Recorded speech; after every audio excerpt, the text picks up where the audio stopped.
And we are live. Welcome to this latest episode of Totally Unscripted. My name's Martin Hoxie, and I am joined by Steve Webster. Hi, Steve. Hi, Martin. And Charles Maxon. Hey, Hello, Martin. Charles.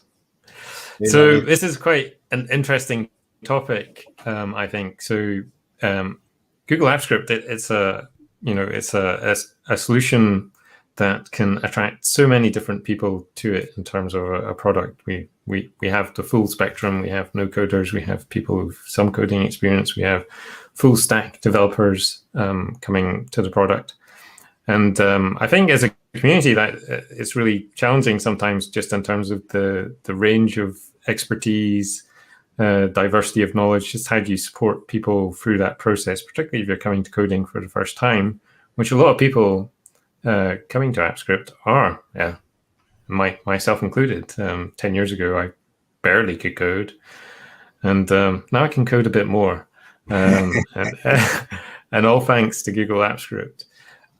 So really, that's the topic of the show we've got today. So as always, we welcome your input in the live chat. So if you have any particular questions or things that you'd like us to cover, feel free to post those in.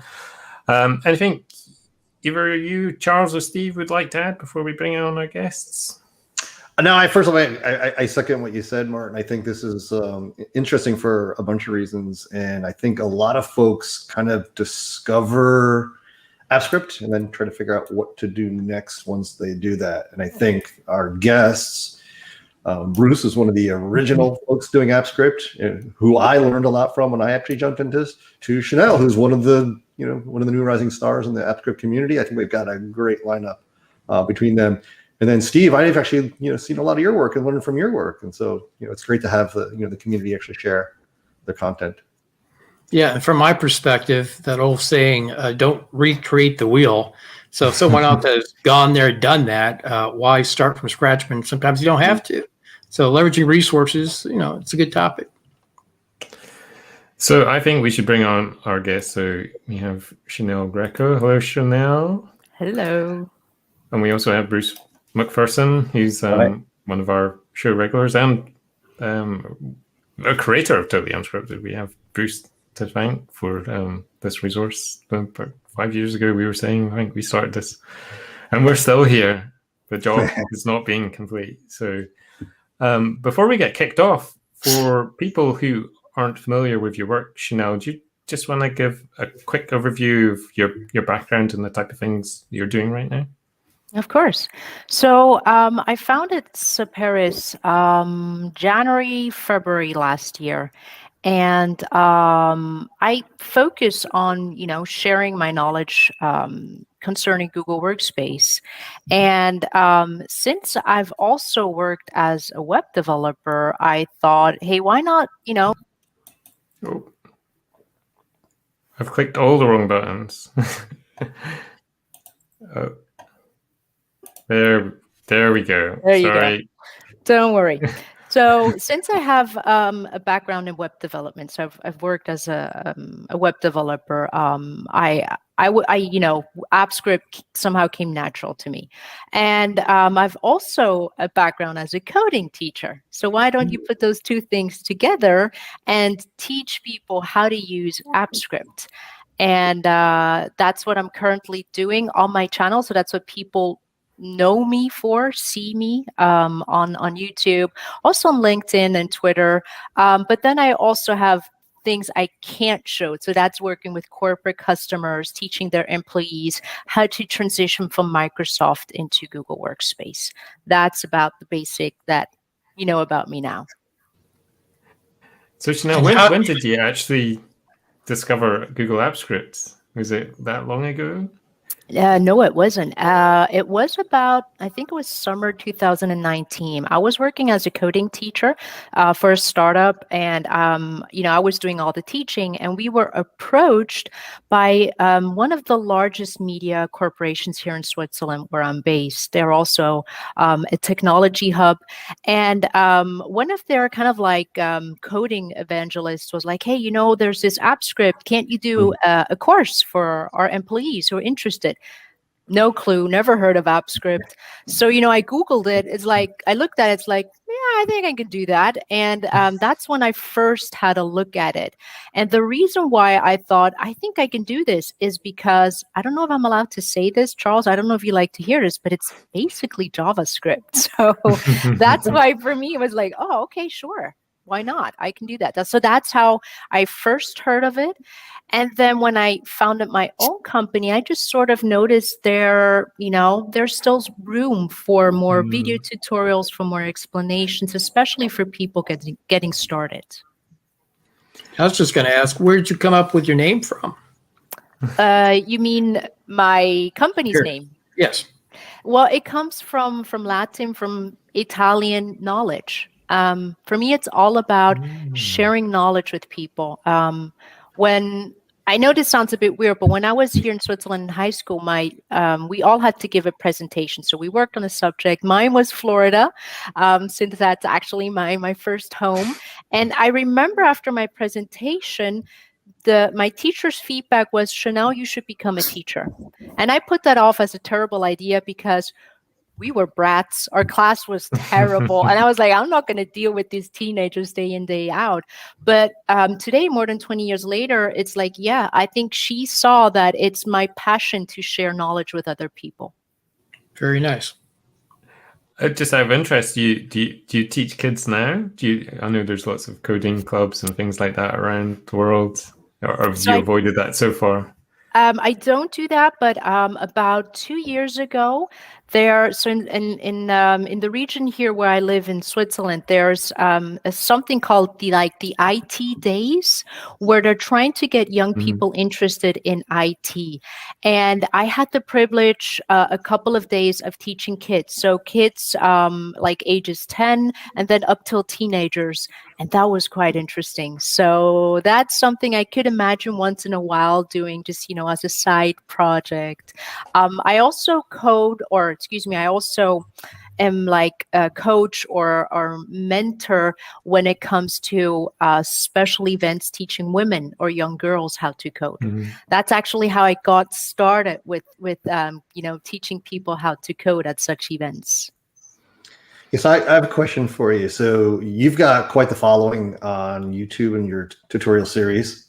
Who are your followers? Who are the folks that are discovering you? How do they find you? And what are they looking for when they discover you?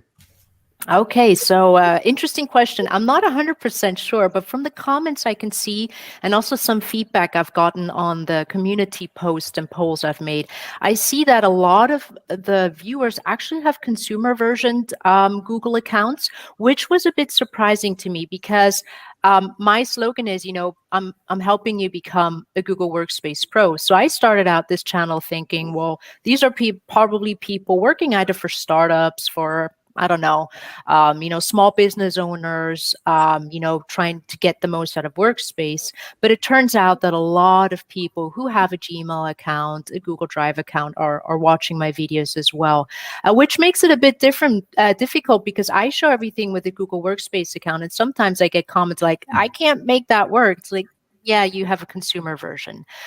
So I have consumers, I have also corporate customers. So, I do have companies where I give training sessions, and sometimes some of the participants will start following my YouTube channel as well. So I get that too. And also the topics are anything from help me get my Gmail inbox better organized to, hey, I want to send out WhatsApp messages with AppScript. Can you help me do that? So I get everything on my channel. So I've noticed with a lot of your content that, like you said, you're basically all topics. You take on all things you can help people with. But a lot of the more popular topics seem to be the coding, the development, the AppScript ones. Yeah. Is there any correlation you make there, or what's your take on that?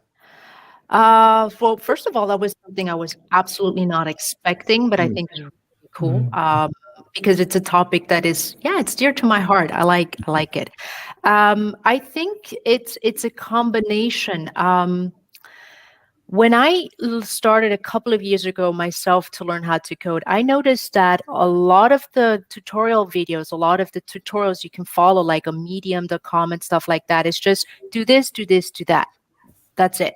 And people go around, grabbing code snippets and trying to mix them all together and wondering why it's not working, why it's not making sense.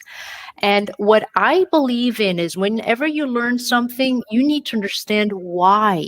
And that's why I make it a point when I'm teaching something, even when I'm showing like my YouTube automation script that I wrote myself, and I walk the people through it step by step. I don't just say write this or copy this code. I say, okay, so we're doing this, or I'm using this type of loop because of this and that. And I think that's something that people enjoy, understanding the why. That's one thing. And the other thing why I get so many views is, quite honestly, YouTube SEO. You can't just put out, videos on YouTube and hope that people watch. You also, I do research. So I look for what are people looking for when it comes to app script. And based on that, I might already have a script that I can share with them, or I might have to do research, create a new script, and then publish a video on that. So it's a combination of the way I teach, but also learning how the YouTube algorithm works and how I have to do my SEO. That's where we're going wrong, Charles. We need to do more homework. I think your comments about how you explain what's going on and the video is really interesting. And looking at a number of your videos, it's clear that you're very good at that as well. And creating that connection with the audience around the topic. I think probably one of the kind of pitfalls I've fallen in. Well, I don't know if it's a pitfall, but I've done the technical writing course. So when I'm writing content, it's very much with a documentation head on, and so it's quite hard sometimes to add personality into that. But I think we've got some great, particularly in the DDE community, some great writers. I know Scott Donald Jaggy's. He's very conversational in his posts. So just that out of interest, are there any particular YouTube videos you've created that you're particularly proud of? So the one that has 32,000 views, obviously, and interestingly enough, that was my very first AppScript video. And the second one I think is pretty cool is the one I mentioned before. So the automated YouTube stats video. This is one that I published about 2 months ago, I think it was. And what I'm doing there is showing a real life real life scenario. So I use this script multiple times a week. And what it does is I have 2 separate files. I get the links from my YouTube videos from the one file. That's where I do all my SEO. And I use this link to then get the stats from all the videos that I have published, and then I sort them by views.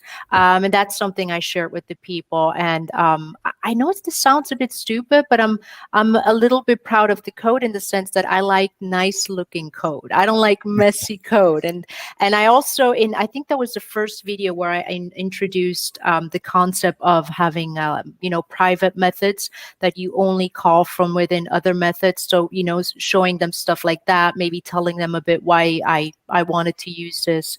So that's the second video that I'm really, that I'm really happy with. Besides watching your videos and using videos, what are some of the other suggestions for the newbies just learning AppScript? Where should they go?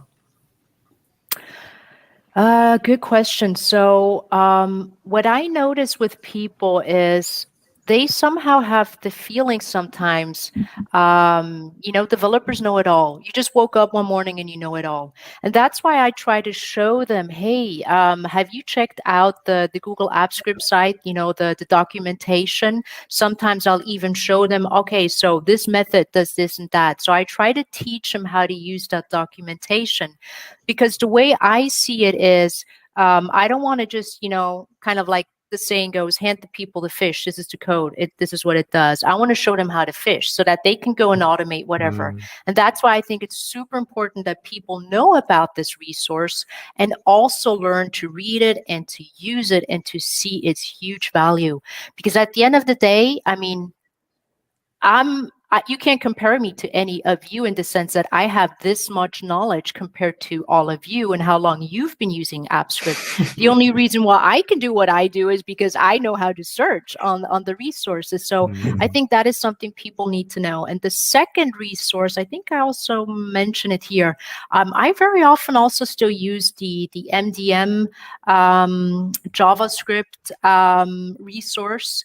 Because as I said, and as most of the viewers know, I mean, it is JavaScript. So, searching for, I don't know, arrays, a two-dimensional array app script, well, the search results aren't going to be that good, maybe still not yet.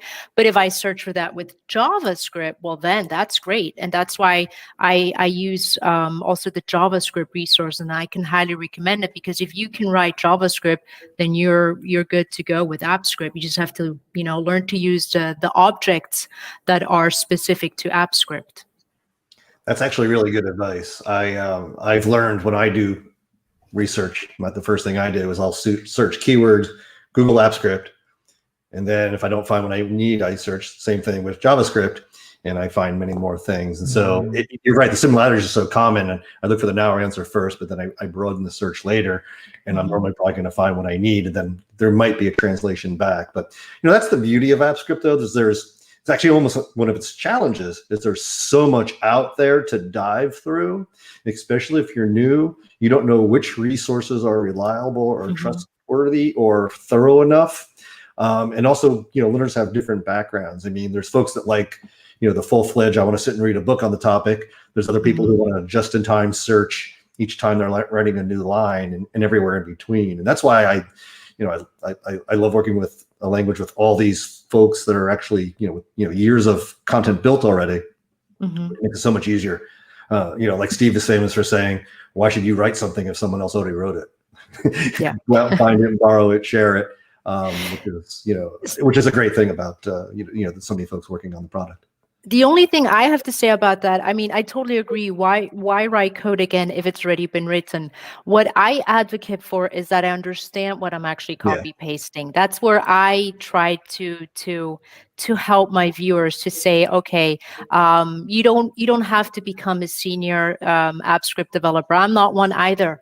But if I look at Martin's code, I'm not just going to copy paste it. I want to understand it. And him being such an experienced developer, I'm going to learn from him as well as I'm copying his code. And I try to teach people more to do that. Don't just be copy pasting, be copying, understanding, and then maybe adapting it. Yeah, absolutely true. If you're going to actually copy Martin's code, you're also going to have to debug it. Ooh. It's true. It's like Charles has used my code in the past and it completely borked his demo. But I think that's as well, if you're contributing code, this is why commenting in it is really helpful for people coming back to it afterwards, including yourself. Is there's opportunities to learn. Quite often what I do is I'll reference the documentation as well. So, if I'm pulling out, a particularly unusual method, I'll just include a link back to the source documentation so people can see that. But these are all great tips.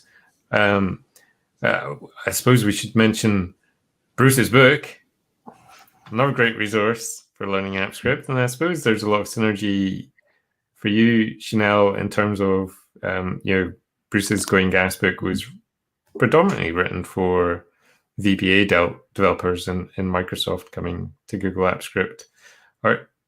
From your kind of previous Microsoft days, any kind of tips for people coming from that particular sphere into Google AppScript? You mean me, Martin? Yeah. So actually, when it comes to VBA, I have absolutely no experience, so I wouldn't know. But what I think is better, if I might say, about AppScript is that it's, it's so close to JavaScript. So especially the younger generation who maybe have dabbled a bit with web development, I think it's going to be easier for them to pick up AppScript compared to VBA. That's just my personal opinion.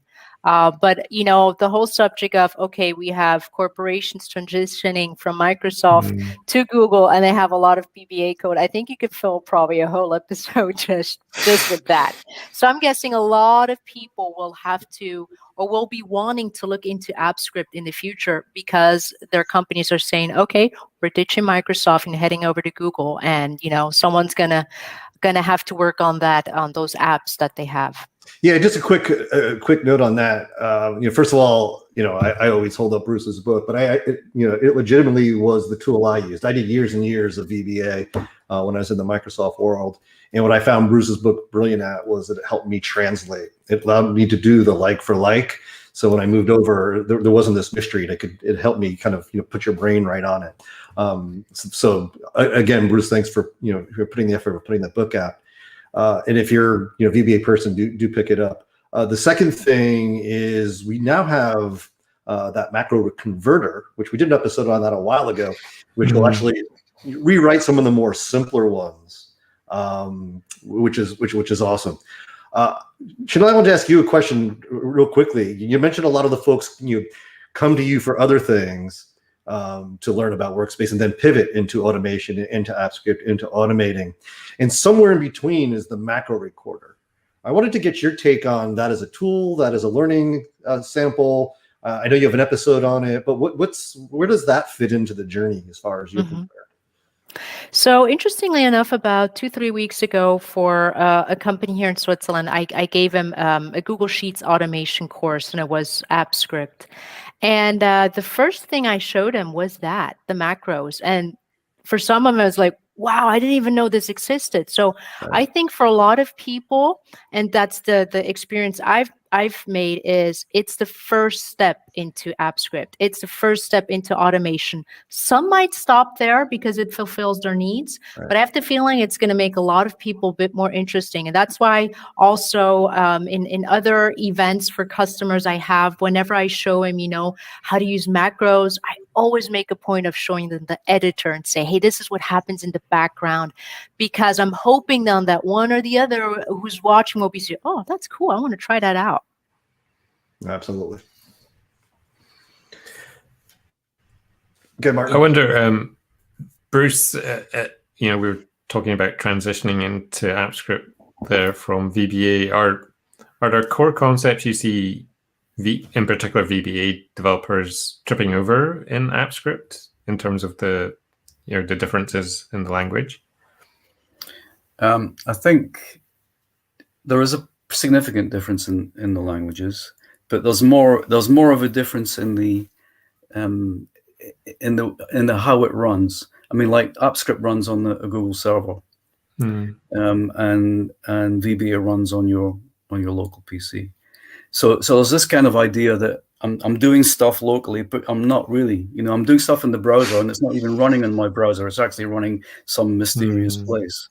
So that's a concept that people have a lot of trouble with. And then when they move to the idea of HTML servers and so on, and card servers and so on nowadays, that's actually running in the browser. And in VBA, you've got forms and everything there. You're creating those, and those are running on your PC as well. So now you've got things running all over the place, and you're not entirely sure where it is that they're running, and you don't know why you have to, have to do special things because you're now running things in the browser that you used to have to run. That used to run on the server, and that always trips people up. And things like if you're running HTML service and you call back to the server to do something, and the server doesn't know what it was doing before, it's a completely new story as far as it's concerned, and people have a lot of trouble with that as well. So I think there's a kind of like the fragmentation of all the different pieces of AppScript is the thing that gets people tripped up to start with. But once they get over that, I mean, I think the actual language itself is not too difficult. I think, as Chanel said, everybody knows it comes across JavaScript in some form or another if they're going to be coding in any case.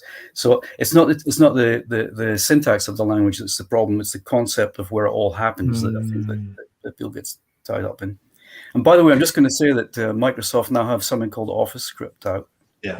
Which is a kind of a copy of it's kind of ironic actually, but it's a kind of a copy of AppScript. So I'm looking into that now at the moment as well. So maybe that'll be a kind of another stepping stone for people to look at as well. Well, your website, you know, we've mentioned your book, but your website is a huge resource, and some, you know, I've got a custom search just for your website to find solutions for stuff. Actually, funny you should say that, but I started it 12 years ago now. And it started off as an Excel thing. It wasn't, because I think AppScript was only not even, well, actually it wasn't, didn't even exist. It wasn't even done. It was just coming up. So it actually started off as an Excel thing. And within a couple of years, we were on like 1 million page views a year, which was pretty significant.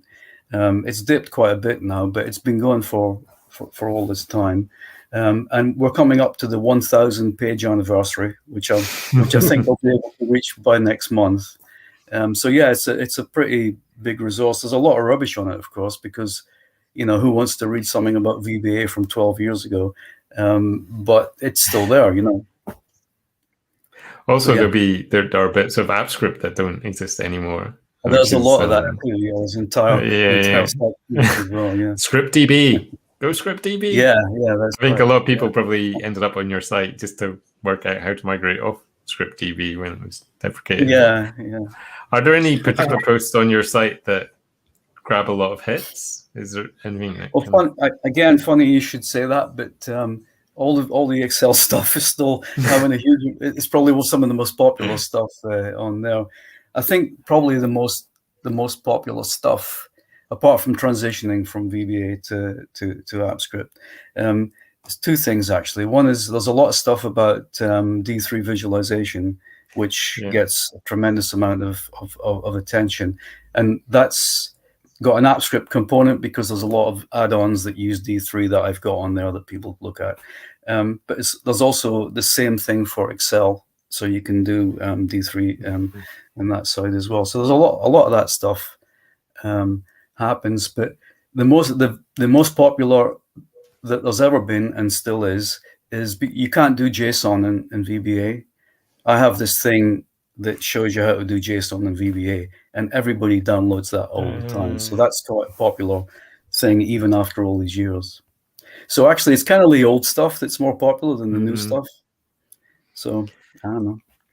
But it's interesting you mentioned D3 because I'm guessing and also we're talking about Google AppScript Project Discovery. So you've been working on a really interesting project, which I think you're going to talk a bit more about, which I think combines two of these things together. Yeah, it's actually a D3 visualization. The client is actually Vue.js, which is my other thing that I'm liking at the moment. So it's putting those things together, and there's some AppScript component to it as well because it's all about finding AppScript projects. You want to share that with us? Yeah, if you want. Yeah. So let me. I've actually got. I'm going to go for some slides, and I've got a little bit of a demo. So let me just bring those up now. I got to share this.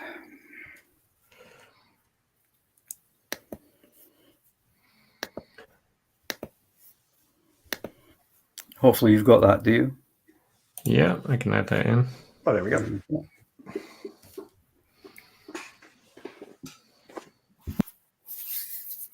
Okay, so this is going to be all about discovering community content because I've discovered that there's a huge amount of people putting their AppScript projects on GitHub. And of course, all of us who use GitHub for things that are not AppScript know that there's absolutely zillions of projects up there. But there's not too much. There hasn't been too much historically on AppScript there. And that's partly because there wasn't really a good way to do it. There isn't an integration between the IDE and in GitHub like there are with some other things. Clasp was introduced quite recently, which, well, actually about maybe a year and a half ago now. And that kind of part of the workflow is to use GitHub. So that's good. But I discovered that there's still a huge number of AppScript projects that are nothing to do with Clasp that are on GitHub. And we'll see that in some detail later. And of course, what that gives us the opportunity to not only find out how to do things by looking at other people's projects, but also to clone them and just start using them. And also the other side of it is to be able to find people who can do things that you need done. So you can hire them. So you can go and look at someone's project. They've done this particular add-on. Oh, this looks like a good guy. I'll contact him and see if he'll do this work for me. So it's kind of all those things together make it quite a useful project. And it's been a good discovery along the way to find out what's, everything there is out there. So here's some stats. I started doing this a couple of months ago. And there really is a tremendous growth. I mean, those numbers you're seeing there is monthly increases. So we're seeing, over 10% more developers each month putting their AppScript projects on GitHub. So that means that by the end of the year, we'll have like doubled the number of developers that there are putting stuff on there if we keep on at this rate. So this is a great resource. Hey, Bruce, do you have any idea if that's, wow, there's new AppScript developers, or these are existing developers that are simply sharing their stuff more? Or do you have an idea of where they come from? I would think it's more likely sharing the stuff more. I mean, some of the people that have showed up in the past month or so, I've been aware of them before, so they're not brand new people. They're just people that have said, "Hey, I'm going to put my stuff on GitHub now." So I think it's more of the sharing rather than the joining, although there's probably a bit more. I think if we had an integration between the IDE and GitHub, this would explode. Duly noted. So this is how many there are. Now, at first I thought that this maybe Clasp was driving this, because as I said, this Clasp thing has got a workflow that involves GitHub. But actually, only 25% of the projects on here are Clasp. So we've got 75% of the projects arriving, and there's almost 3,000 of them that are not Clasp, and people have found a way of getting their projects from the IDE onto GitHub.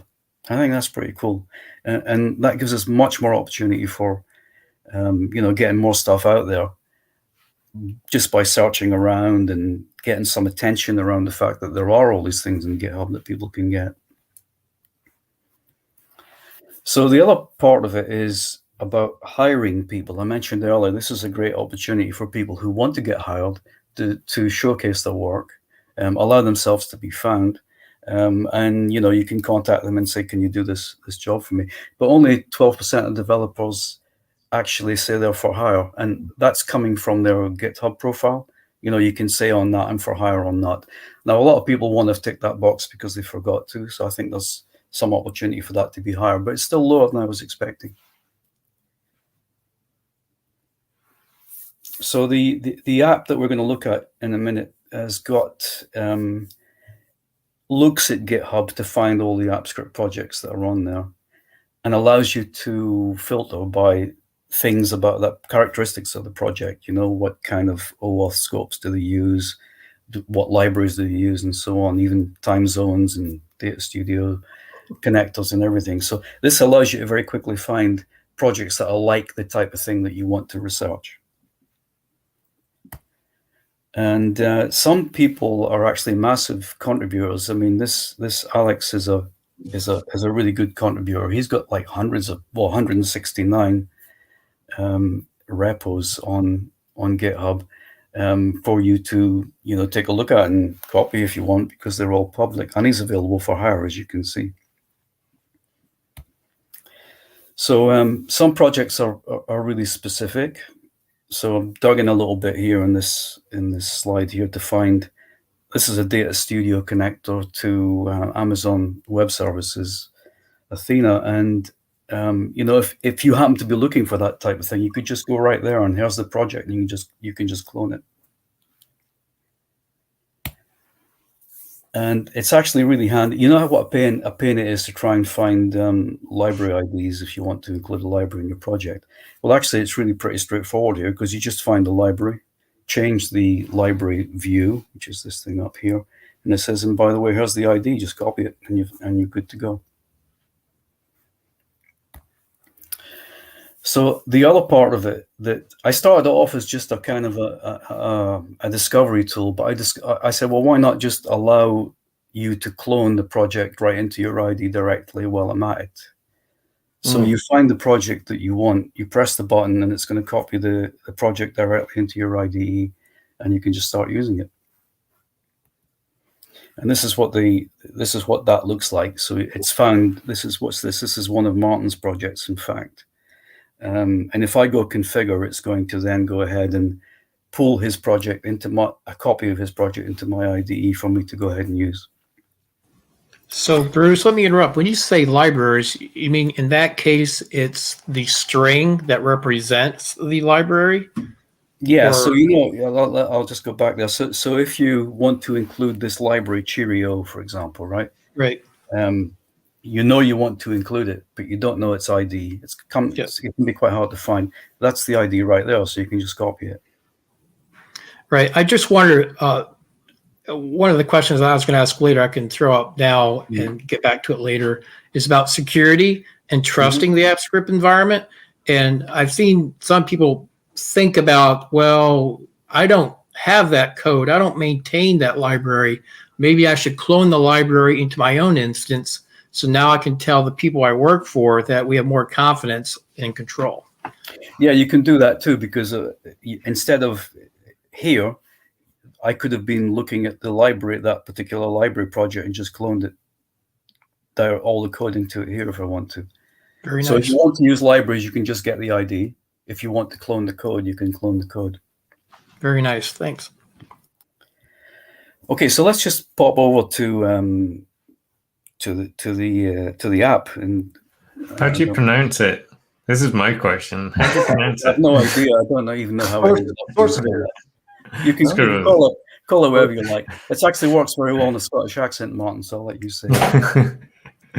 Okay, so this is what the app looks like, and it's like a massive tree of stuff.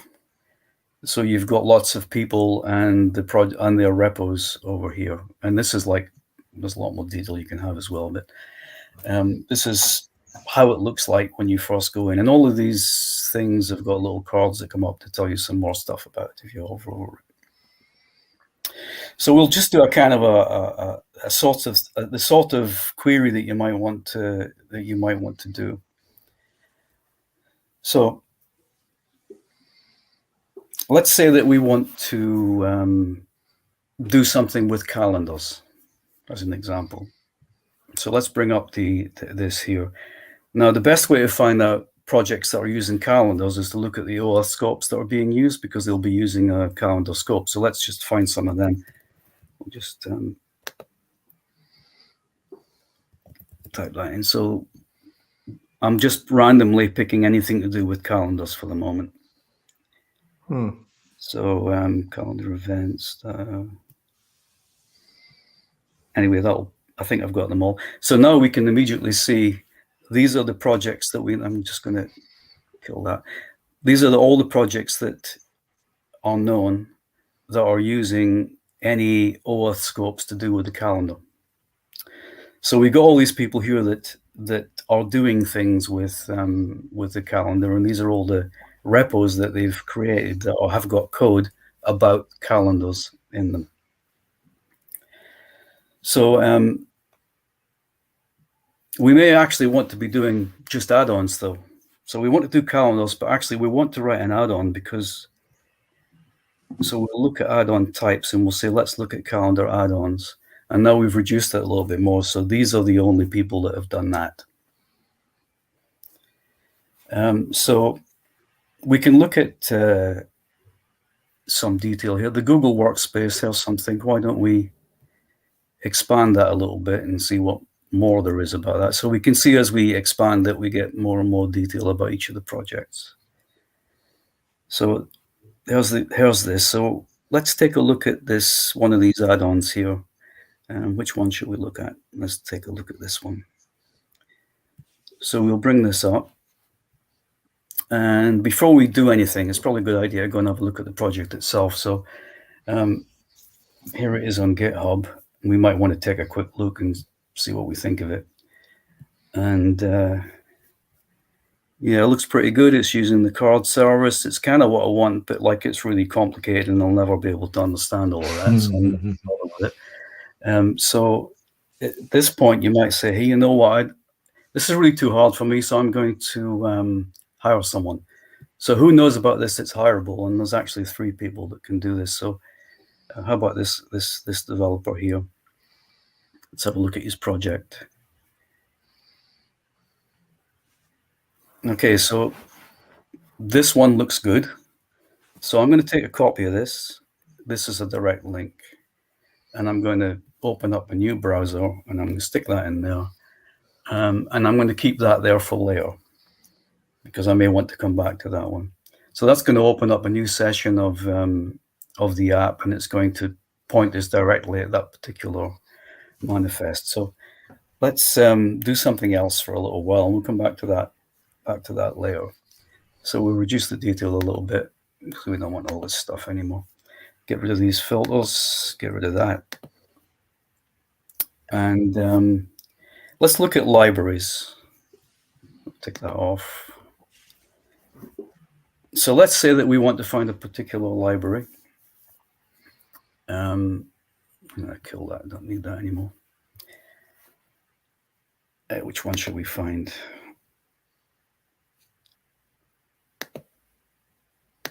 We'll do one of mine. So this is one of my libraries here. We'll just move out a bit. And so this is a project that's using that library. That's what that's telling me. I'm going to switch to library view, and there's a library itself. And if I go here, you can see that I can take a copy of the ID and then include it in my project if I want to. So that's how we very quickly are able to find libraries that we want to use to bring them into our own projects.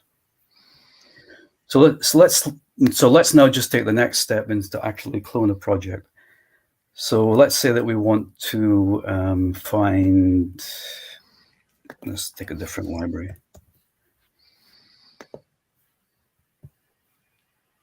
It's a bit slow. So what we're going to do here is we're going to find anybody that's using this particular library and clone the project that they're using it in. So we'll go to here.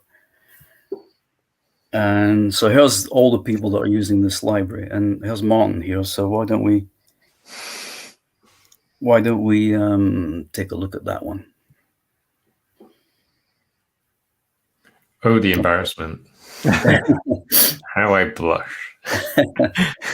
Okay, so this time now we'll actually go ahead and configure the project.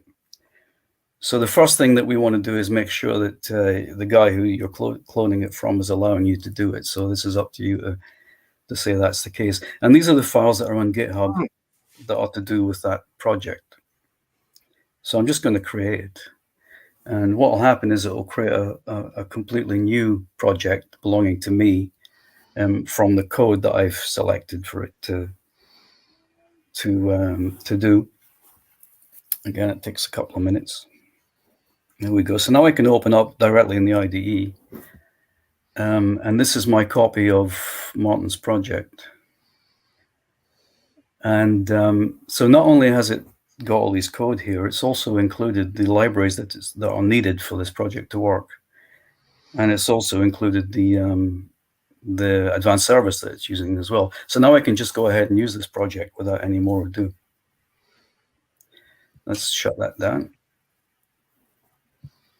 So one more thing, I think, which is to do with, let's just say that I wanted to create a container-bound project, because right now these are standalone projects that we're creating, because we can do that too. So let's shut this down a little bit, and we'll look at Martin's projects again. Why not?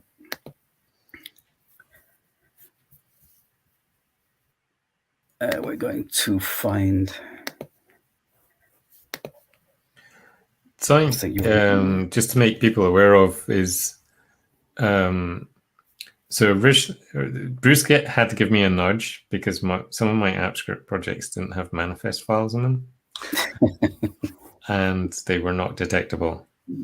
Yeah, that's the thing. I think the only way it can tell if a project is an AppScript project is by looking at all of GitHub and finding anything that's got an AppScript.json. That's the only way it can distinguish them from the other billion projects that are on GitHub. So let's open Martin's project here. We'll configure it again, and this time we're going to actually. There's a lot of stuff here. We're going to make it a container-bound project now. So that means we want to put it inside a spreadsheet as opposed to being a standalone project. We're not going to want the libraries. So we'll have to create a new. Let's create an empty spreadsheet to hold it in.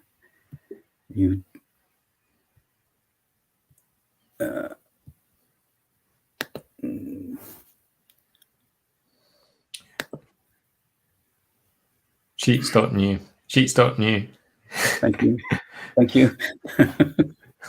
Come on.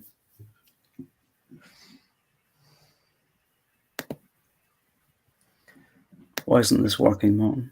He does it the old, Yeah, if you go into the address bar and just type sheets.new, you'll get a new group. Yeah, it's the newfangled way all the kids are doing it. Yeah. You can do it with scripts too. Okay, so we're just going to create, this is this empty container that we're going to put this project into. I seem to be suffering from a terrible network connection. Sorry, guys. Chanel, okay, do you use the .new URLs? Is that one of your... Once in a while, but I Yeah. usually like to navigate down into the folder and save the course. file there Yeah, once in a while. yeah. And I make a point of showing stuff like that to my participants in the custom training sessions, obviously. She's an organized person. My Google Drive is a complete mess. Everything's in the root. It is. I just use the search. Terrible.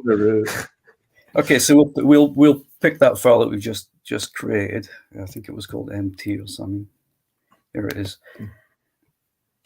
So, oh, hang on. Yeah, there it is. Okay, so we're good. We've got the file. No, we don't. Try again. MT. Select that. And we're good. So now we can, if we create the file, instead of creating a standalone project, it will copy all that stuff into the sheet that we just created. If we're lucky. Close it down anyway. That's pretty awesome. I had a laugh a second ago when you were showing us how you could look through GitHub for projects and you're going, oh, it's a bit slow. In my mind, I'm thinking, you're scanning every single piece of code in GitHub to find just the essential things I want. And when it took a second and a half, your reaction was it was too slow. This is stuff you couldn't do a little while ago. And yet we're so predisposed with, oh, hurry up. So yeah, that's amazing that the time you're saving there. Because I've had to search, years ago, I had to search for libraries across every site that was managed by a GDE. Now you're like, put a couple keywords in and find the code. Here it is. And now you can automatically link it to a spreadsheet. Yeah. So when it eventually arrives, we should be able to go into the script editor and look at the thing that we just created. This could be a nice tool for you, Chanel, given you do these SEO reverse project creation. You could just go use Bruce's tool. You find something like calendar's popular, search for some projects. I need to hire you as my SEO specialist, Martin. That's a good idea. It's my only good idea. So how's that? There's Martin's project now as a container-bound project. And I noticed, Martin, you were using the old editor the last time that you opened this particular project. So, of course, it's gone into the old editor when it brought it up as well to try and retain the everything exactly as it was. So that's pretty much it, really. Right, true. Yeah. So there's just one more thing I just want to mention, and that's to do with profiles. Kill all this stuff. Now you'll have noticed that when you look at some like Martin has got some stuff here about him. all that stuff came from his GitHub profile. So none of this stuff has been created in any way in any files or anything. It's just directly from his GitHub profile. But it's possible also to add to enhance that. So let's look up my one.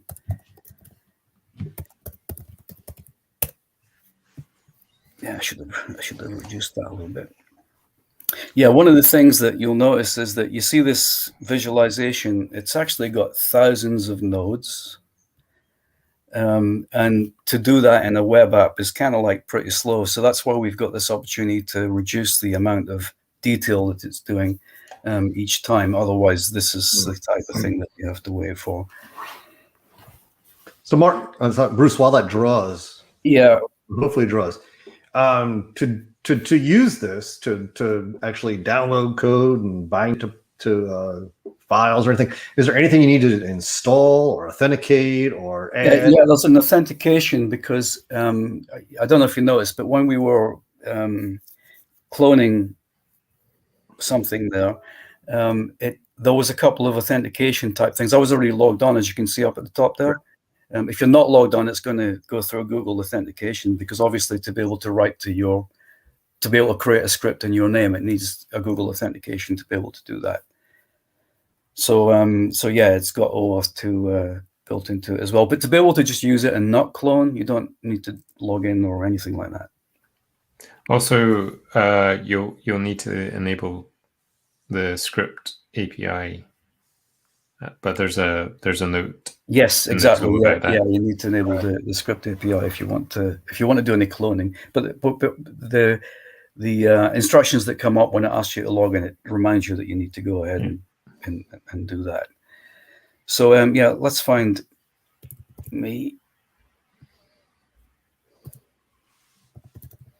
Here I am. So these are all my repos that are on there. But so if you look at my profile, you'll see that I've got a lot of stuff that isn't on GitHub. So I've got a lot of stuff down at the bottom. If you want to call particular expertise out that you've got or so on, you can add links and you can add tags and everything like that. And so to be able to do that, you just simply create a file somewhere in any GitHub repo that you own that contains this type of thing. So I'll just quickly show you that. But it's not necessary. If you don't do it, then you're going to get your regular stuff from GitHub. Here we go. So this is that file. It's not anything exciting. It's just a JSON file with a lot of stuff in it that you want to appear. And that's it. So that's pretty much it on the app. There's a lot more stuff, but we could spend all day on that, so I won't bother. So to get your projects on here, you've only got to do one thing, which is to put your public project on GitHub and include the app script manifest.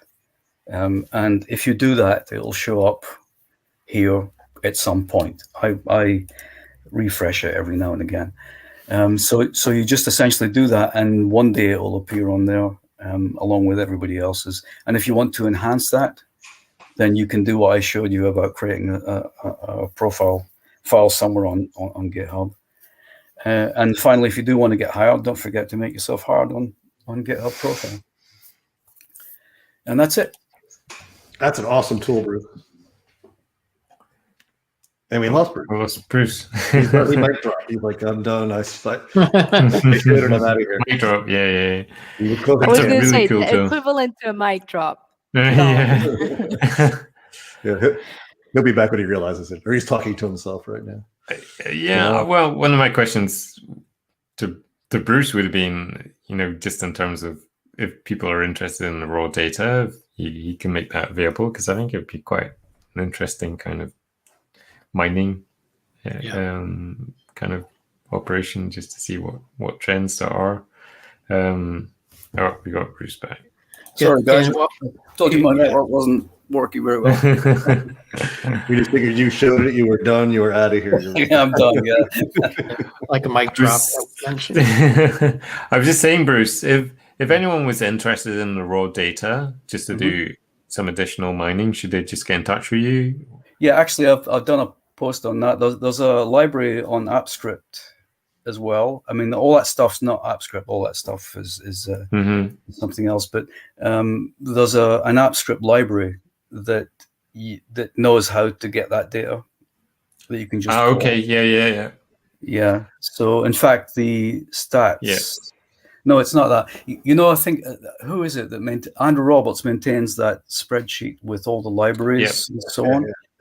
I automatically update that from using an AppScript thing that picks up that data. But yeah, obviously the data is on GitHub and discoverable via their API, so you could just run the script and that you've shared. Yeah, the thing is that it's not live. It's not going to GitHub Live for that. Yeah, it's only going to GitHub Live for the content if you want to clone something or so on. Because actually, GitHub's got a massively complex and strict rate limit. Right. So you can only do 30 calls a minute or something. I don't remember exactly what it is, but you couldn't possibly do that live because it would take an hour and a half or something, you know. So what it's actually done is it's done a kind of a crushed version of all of that in a kind of a batch way that it stores somewhere that it then goes and gets to be able to create the visualization. Well, AppScript's the ideal tool to do a slow burn. It's amazing stuff. I think Clark Lind, he says awesome stuff, Bruce. Just passing that on to you. So, and I'm sure there are many other in the community who are going to benefit from this tool.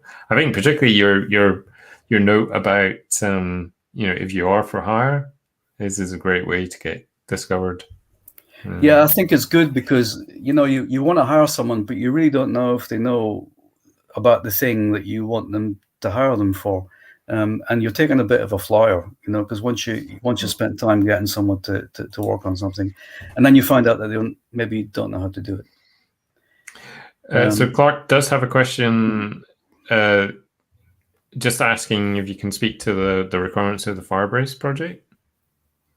Okay, so obviously, if you're using the app as published, you don't need to worry about that. But if you're creating your own clone of it, then you're going to need to create a Firebase project, but only so you can do. It doesn't use Firebase other than for authentication, and the authentication it does is only for GitHub. So the actual Google authentication is done using GAPI. So the only reason for Firebase being involved at all is because it's really easy to do authentication through GitHub using it. So all you've got to do is set up a Firebase project and only enable GitHub authentication. And Clark, if you're on, just drop me an email and I'll let you know how to do that. Excellent. Well, I think we are at time.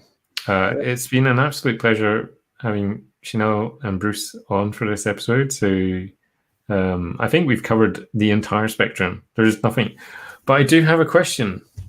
So we did have a question in from Twitter this morning. So I thought I'd just cover that. So Andrew Carr. So this is to everyone here and in the YouTube chat as well. He's looking for any online communities, Google AppScript communities, specifically for education. So if anyone has any suggestions, I think one of the things about AppScript is quite often they're merged communities in terms of both experience and focus. So we're one big family. But if anyone is aware of an education-specific community for Google AppScript, please let me know, and I can let Andrew know. Stunned silence, so I'm guessing no. So we'll leave that one as a slow burn as well.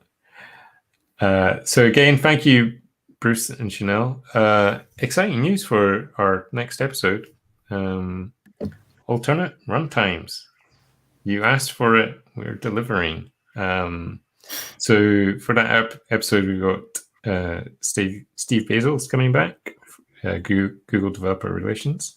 And if you did see the blog post launching alternate runtimes, you might have spotted that a real Notterman from Zaps, owner of Zaps, had a contribution in there. So we've actually got real on. So I'm really excited about that.